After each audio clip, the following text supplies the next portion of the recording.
zifumu lero ndabwera ndi nkhani yake kuzana ndi mkazi amene zina lake ndi Lerato Moilangi amachokera mu dziko la South Africa. Ndipo mkazi ameneyu akuti ndi victim iyeyo. Mkazi amene anapita ku modeling agency ina yake imene matchuka kuti African Casting. You're very quick. That's nice.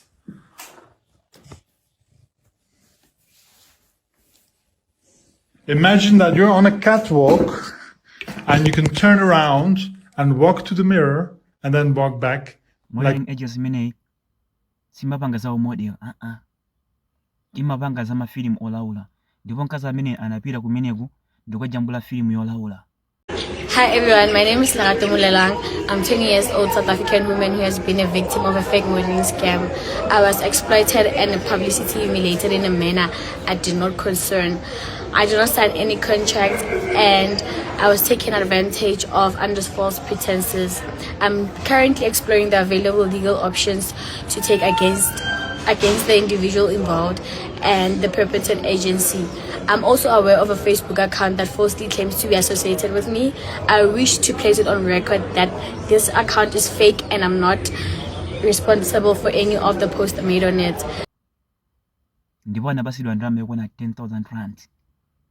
Faka kujambula amapasa ndrama. Fama kama mupanga business yake yogonana.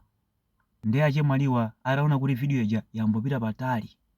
Anthu ambiri akuyonera ndipo anthu ambiri apita ku inbox kwawo kumanyoza izindizi abwera poyera kunena zoti ine ndine victim. Sine maziwa zimene zimachitika kumene kuchako. Zotiso amajambula filimu yeyo ja sine maziwa ayi. Ndipo anandipanga force. Koma akuluakulu kuti mupite ku ma website amafilimu olaula mukapangiseji muonere video ya mkazi amene mukachita kuona kuti mkazi amaziwa china chilichonse chimene chikuchitika. Ndiponso sanampange force.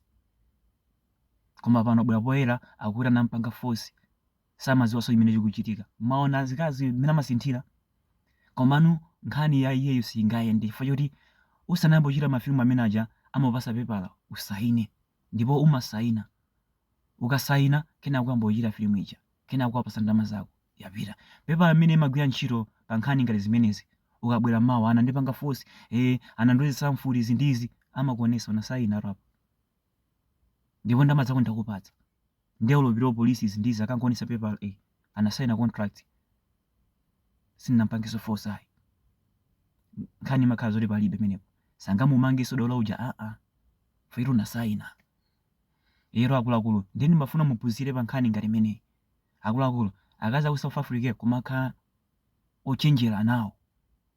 Fairu nthawi ino sanga tokusintha meno asinthira mkazi koma mkazi yolo kuti asintha papa auri nkhani wapita nayo ku polisi zindizi koma palibe myenga thandize fairu anasaina. Ndiponso amaziwa chimene chikuchitika. Kuti kuonere video ukaona akutsopa akupanga chanchani izindizi akuziwa chimene chikuchitika.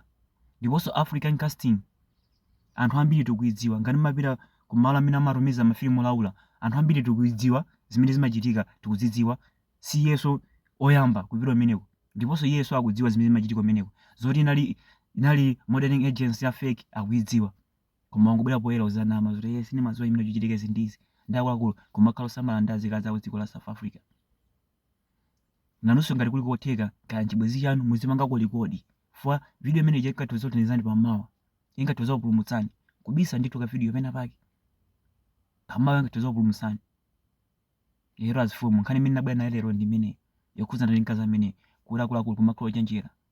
Kumakhala ochenjera osamakhulupirira azikazi ayi. Ndiye akuluakulu osayola panga subscribe channel ineyi kuti nkhani ngati zimenezi zikupezani musavuta. Zikomo.